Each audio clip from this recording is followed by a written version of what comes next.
Think meditation is hard? Do me a favor. Take a slow, deep breath in. And now breathe out.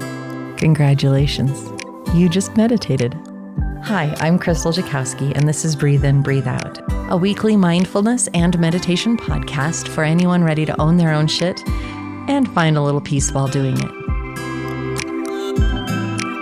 Hello, and welcome back to Breathe In, Breathe Out. I'm Krystal Jakosky, and as always, I am absolutely delighted that you're here. The snow is coming down outside, and it is such a beautiful winter wonderland. I love it. It's serene, it's beautiful, it's peaceful, and it brings hope and joy to my heart. I really enjoy it. I can't express that enough. I've had a few of my listeners and friends and clients and colleagues talk to me about grief lately, and they really want to know tips and tricks and how to work with it and how to deal with it and move forward. And so I thought that the best way to do that is to invite my dear friend Erika M. Schreck to be here on our podcast because she is a grief intuitive coach. So Erika Schreck, she loves helping you create more ease in your life and teaching you how to use tools and practices to experience more calm, health on all levels, and joy. She is a Reiki master, a tarot reader, shamanic practitioner, a grief intuitive coach, spiritual warrior advocate, and a numerologist through her business, which is Turtle Healing Energy. It is part of her mission to bring more kindness and compassion, safety, and presence to people. And she is very much fueled by resilience and redemption that resulted from her own life journey with challenges, losses, and dark nights of the soul. And she currently resides in Boulder, Colorado. So I am thrilled that you're here. Hi. Hi. I'm so glad to be here. Thank you. I love it. So I'm so grateful you're here because I love this topic and I love just the vast amount of knowledge and wisdom that you have. The whole subject of this podcast is really, I want to help people with grief. And you are a grief intuitive coach. So tell me what that is and tell me how you were brought to that. How were you inspired to be an intuitive grief coach? So I was initially trained. I got the training through a woman named Sue Frederick, who's a lovely teacher, lovely being. And she brought this idea of a form to follow, not necessarily to substitute therapy. I really want to be clear about that. There is a time for that as well. And there are a lot of ways to heal and get support. Grief intuitive coaching comes from the perspective of getting grief support and having someone like me as a facilitator who is also reaching into, you can call it the other side, the bigger realms and spirit, basically, to bring in messages from the deceased loved one, as well as paying attention to different spiritual practices and rituals that can also be really helpful. I also would say that grief intuitive coaching is about listening. It's about listening a lot and trusting in the moment, trusting in the guidance that I receive in a moment, for example, because of course I have a certain approach that I often take. And I also, though, trust where a session needs to go. And so every session sometimes people do more than one with me, but especially the first session is about listening to someone's grief story, validating that, and providing some actual practical tools to help lessen the grief a bit. And to answer your other question, how did I get here? Oh my goodness. Well, it is interesting. I've experienced a lot of loss since I was a very young girl. And I want to be clear as I talk about this too, that grief, I believe, can be from actual losing someone through death. It can also be endings. It can be loss in other ways. I mean, one of the first major forms of grief that I had was when my parents were getting divorced when I was 4. And my father sobbing and actually telling me that he wasn't going to live with us anymore. Yeah. And I just remember that very distinctly. Some extra things too. Before I was 21, I lost 5 people, family and friends, to drunk driving accidents. And one of them, really was a defining one for me. Day before 2nd grade, my stepfather also almost died. but his best friend was killed, and that was a drunk driving motorcycle accident. So that was very shaping. I had a very close aunt who died at 32, and I was maybe around 12. And just along the way, there were these deaths. And then another significant post was when my father died when I was 24, suddenly of a heart attack, and he was 48. Not only was that a lot and unexpected, I also was solely responsible for his entire estate. And I was in grad school with 3 jobs. And so I had a whole nother side of grief and loss to manage all of those details, right? Yeah. That no one gives you the, oh, here's how you do this, No, Erika. there's no book. There was no book. And he also didn't have a will. Ugh. So there was that whole side of it. Recently, I feel like, again, grief has been coming up, as I know it's coming up in different ways for people. I'm in my 3rd consecutive year where I've lost a dear friend. So last year, my dear friend Gina died from ALS. The year before, my dear friend Aparna died. She was one of my closest friends. We wrote letters for more than 20 years. She was 47, unexpected.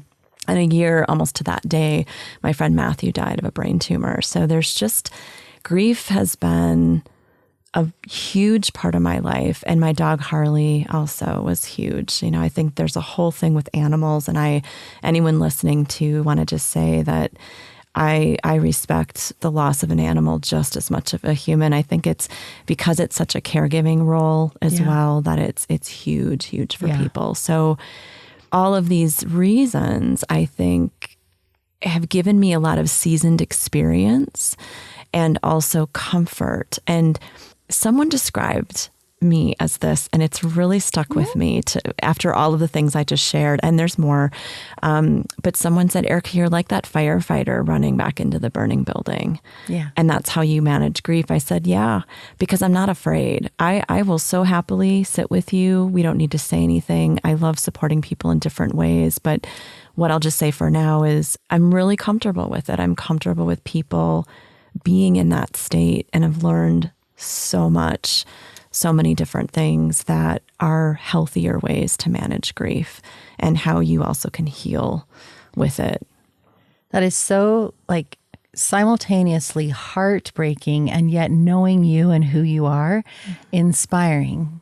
There are some of us who have gone through grief and it just beats us down. It takes so much out of us that we are unable to fully move forward. I don't want to say move on, because that's not where we're at. Grief is not something that you move on from, right. But moving forward becomes such a challenge. And not only have you worked on moving forward, grief has not necessarily defined you and who you are and how you approach life. Instead, you've taken it and said, yeah, that happened. I want to honor that person and the opportunity that I've had to be with them. And I'm going to keep moving forward. And not only that, I'm going to help other people. So I'm very grateful for you. And I'm very just to have gone through what you've gone through and be who you are is inspiring. Thank you. Yeah. And I think I'd even frame it as, and Sue Frederick says this too, is to use my pain as my fuel. Yeah. In other words, that it has defined me in the way that I do not take life for granted. I am very comfortable with death. I'm very comfortable with my own death. I'm ready, whenever that is, because I realized that the next moment is not promised. Tomorrow's not promised, as we say in a cliche way, but I really believe that. And I'm here to love. I'm here to do all I can for as long as I'm on the planet. I mean, I think that's what's really inspired me from all of the loss. I feel like I have this little secret that I wish more people knew.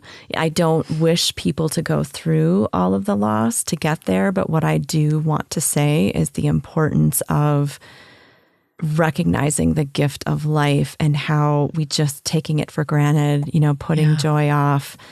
It's not. Amen to that. Right. I agree. I absolutely agree. This moment right here, right now is such a gift. Yeah. And making peace with that. I am a huge end of life advocate. I am constantly encouraging the people around me to do your planning. I want to know, what do you want done with your body? How do you want to be buried? How do I support you? Who do you want notified?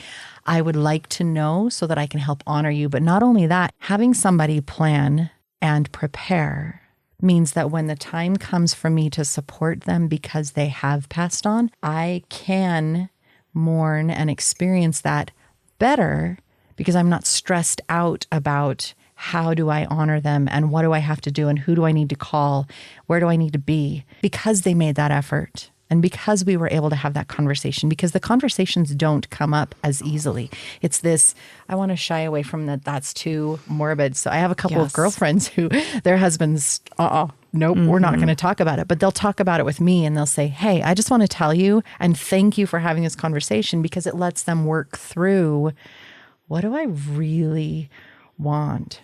I want to go back just a little bit because you started to touch on it and I really want to I just really want to embrace this for a minute. Grief takes so many different forms. It is not just loss of life. Yes, it's loss of a loved one, whether that's human or pet.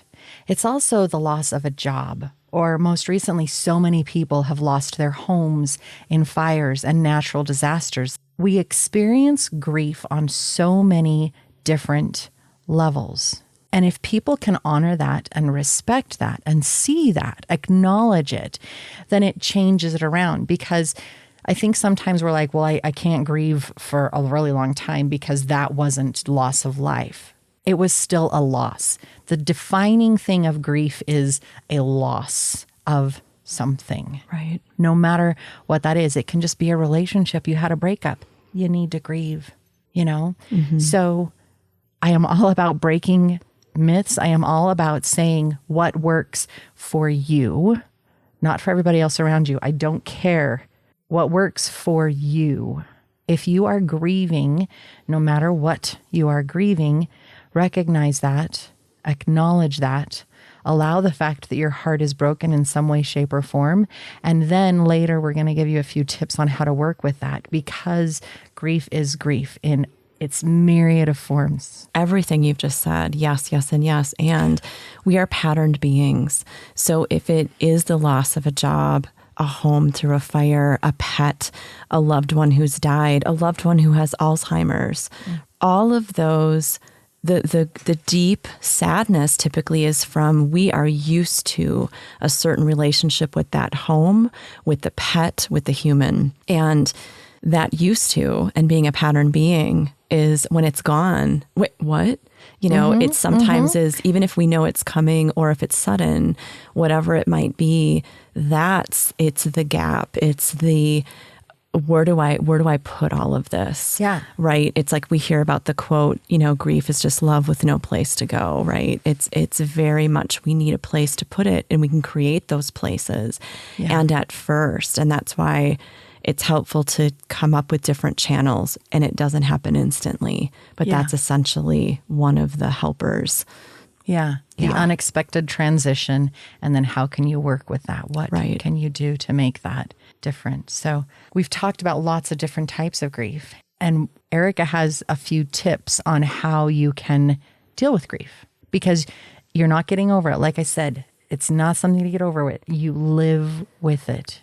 You move forward with it. So, Erika, what are your tips? What's your advice on how to deal with it, work with it so that you can continue functioning in life while still honoring the fact that you've had this unexpected transition change and need to grieve? So many things. And I would probably put it into a few specific things for now.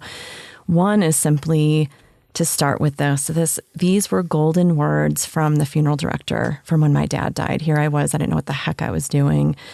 And I was overwhelmed and I was in charge of it all. My dad was 3 times divorced, so that's why there was nobody. It was all of that.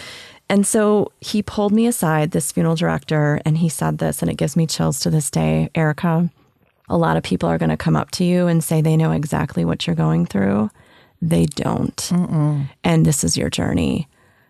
Oh my gosh. So I want everyone to hear that first, because even if you've had a similar loss, it is just never exactly the same. And I just cringe at those words personally. So even if someone has said that to you, I know that it often comes from a good intention, but just really know within yourself to take that truth in. This is your journey, and it's therefore going to be your own unique journey. Second thing I would say is honor your body. There are days where I didn't know how to get out of bed because the first thing I did was walk my dog. So when my dog Harley died, for example, I didn't know what to do with myself. It was the weirdest thing. And I'm a very motivated, positive person for a lot of people who know me. And eventually what I needed to do, and this is related to, a bigger piece of all this, is the replacement is really important. So for example, you never replace the being you've lost, the home you've lost. No. It's about replacing the connection, the actions. So instead of getting up to go walk the dog, and believe me, I tried doing that, walking around the block with the collar in my hand, sobbing the whole way. I did that. But I needed to just tell myself, okay, I'm going to get up. I tell myself this before I got out of bed and say, I'm going to light a stick of incense. And I'm going to say something positive. It's a new day. Yeah. And then I'm going to go make myself a tea of lemon water and ginger. And, I just had to start that way. Yeah. Okay. So it's replacing the things. If you visited your grandmother every Sunday, find someone else to visit or figure out what that thing is that is going to still be in your heart and an expression of love for you. It's those little things. So that's another piece of it, right? Finding ways and containers for the love. I love it. Little steps. Little steps. Little steps. Hey, guys, you hear that, right? Right? Little steps. I'm all about it too, sister, So even when my friend Aparna died, we wrote letters for 20 some years. So guess what I did? When she died, I got 50 postcards and I made a list, and I'm sending those postcards in her honor, right? So I don't have her to write anymore, but I'm writing her sister. It's an act of love, right? Yeah. So that can be helpful. So which leads me to my big three. After all these years of doing grief support and going through my own grief, honor, remember, and praise. The honoring is, how do you wish to honor your deceased loved one, your lost home, your lost job, that lost part of your life? Honoring it is very personal. I'm not a big drinker, but I drink a beer on my dad's birthday. Okay. He's been gone 22 years. And, honoring someone is very personal, but find a way to honor, sometimes even with these recent times, people are even grieving the fact that they can't have a traditional funeral or whatever, but we can always honor someone we love or a lost something, whatever it is. The remembering is really interesting because a lot of people are afraid, don't bring up that person who just died, right? Don't bring up the pet. Guess what? It is amazing when someone asks, how are you doing? Or, tell me your favorite memory, or something. Yeah. It's amazing. The remembering too is telling a story, partly with honoring, but remembering too is I always say to people, toast that person or toast that animal at dinner when you're gathering, or make mention of it, right? Remembering can also be something very personal for you. Praise is just to what were the good things. I had a very complicated relationship with my dad and, other people. That it's not like we're perfect people. If you find one, let me know, But the praising comes from, what did I learn from this being, animal, human, home? And just by praising raises the vibration, raises your energy, right? Yeah. So those three approaches, and I have more I could say, but even just for now to take that in and to know, as you were saying, Krystal, earlier too, we don't get over grief. We learn to carry it differently. Yeah. And that's really the key to all of this as well. You mentioned a couple things, and I just have to share it because you drink a beer to your dad, right? You're not a big drinker, but that's what you do. My husband's grandparents had a 4:00 scotch every day. And his grandma's birthday just passed. And he said, I'm having a 4:00 scotch. And I was like, that is great. It was a beautiful way for him to honor her and the loss and the relationship, because they'd passed away 5 weeks from each other. Wow. So like picking one of their birthdays and then having a 5:00 scotch was just a beautiful tribute. So I absolutely love that. Sometimes people they exit our lives not because they've passed on, but because they've moved on, as in maybe it's an employee that's moved on and that kind of thing. And you might honor and remember and praise, or showing gratitude, recognizing the things that they don't do anymore, that you miss, that and that can be your pet that used to nuzzle you when you came home one night. There's so much. The bottom line is that it's okay. You're okay. And there are going to be times you may cry every single day. You may be emotional and have a challenge every single day, and that's okay. You are exactly where you need to be in that moment. Embrace it, honor it, and then what do you want to do next? Exactly. Do you want to have a cup of tea and light some incense? What can you replace that? I love the finding an intentional something else. When we try to change a habit, when we try to shift things, you're taking away something that you always did, which leaves a void. It just leaves that void, and you have to fill that void. And it's the same thing with grief. You have a void, you have an emptiness. And so what can you do that would help you to change that? So visiting somebody else when you used to visit grandma. Fantastic tips, people. I hope you're really listening. I hope you apply them, because that's really wonderful. That's a gift. It helps shift the energy greatly. It really does when you have an intentional act. And it's not always about the doing, but when you're thinking in that sense, it just really helps you grow through it and with it. And again, take that person's beautiful essence with you and still keep it alive. I know that there's a beautiful thing, and I'm getting chills again because it's so lovely that in some cultures, you die twice. And maybe you've heard this. Once when you actually leave your physical body, and the second time when the last person speaks your name. The significance of Dia de los Muertos, that's become such a tradition for me. And again, ceremony and ritual in that way too that's part of the honor, remember, and praise for me. I mean, I build altars a lot and just highly recommend holding a little space for a being, however long you see fit, or different times of the year. It's a place to put it. Grief is cumulative. And so that's why every loss, it's not meant to weigh you down further and further. It does, however, sometimes trigger. Like, I remember going to the first funeral after my dad died, and I was really struggling because all I could think about was, that's what a lot of us do. We go to funerals or things and we think about the losses we've had or something recent. So honor that in yourself as well. And because grief is cumulative, it does become also, it can feel heavy, and it can also be this beautiful source of wisdom and this collection of spirit team, if you want to call it that, or, just this support that you have. I think it's really important to draw from it in a positive way whenever you can, and really seeing the value and the lessons that we do really take from loss and death and, all of these forms.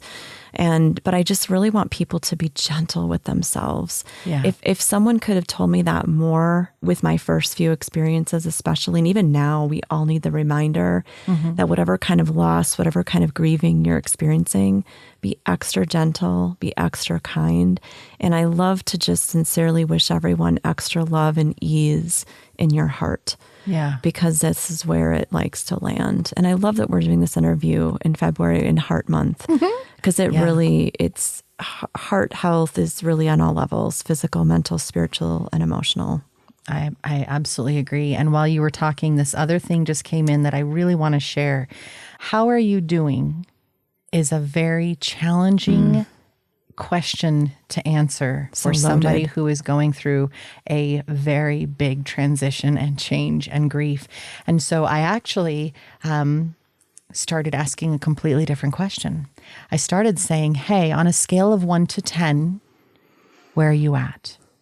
And then they give me an answer. And I say, okay, before this, what did you usually operate at? And they'll give me an answer. So if they usually operated at an 8, and today they're at a 5, 6, they're doing okay. And people can handle numbers a lot easier than they can answer a, how are you doing? Well, let me tell you, I just lost my loved one, or I just lost this, or I just lost that. Like, I don't want to rehash any of that anymore. And yet I can give you a number. Okay. I like that. Is there anything I can do differently? So if you know someone who has experienced loss, or if you yourself have experienced loss and somebody asks you that question, feel free to turn it around on them and say, on a scale to 1 to 10, this is where I'm at. Yeah. Because it makes it, they don't have to rehash anything. It lets you know where they're at, and it's just an easier understanding. So I encourage you to connect in different ways. Find ways that you can help and support that don't necessarily require additional stuff. My cousin and I go out for custard and cheese curds on emotional days. So I encourage you, whether it's you yourself going through these transitions and you need a little extra support, please reach out. Please seek the support that you need. You do not have to go through it alone. And I pray that you just reach out, whatever that looks, whether it's professional or with a friend, or I don't care how, I just want you to reach out, because that's huge. Yes. And if you are watching somebody else go through it, don't ask, what can I do? Just do something. Yeah. Just do something.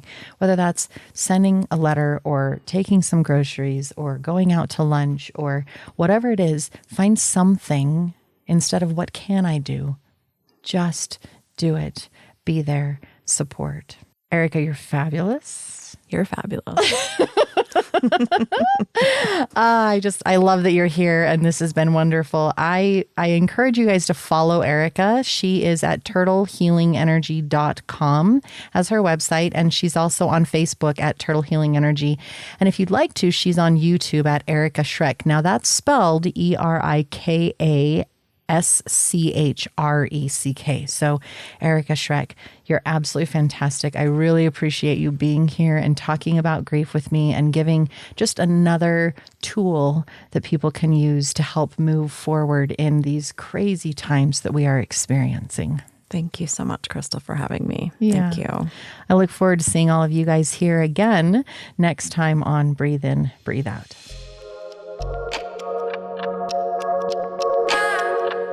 I hope this moment of self-care and healing brought you some hope and peace. I'm Krystal Jakosky on Instagram, Facebook, and YouTube, and I hope you check us out and follow along for more content coming soon. I look forward to being with you again here on Breathe In, Breathe Out. Until next time, take care.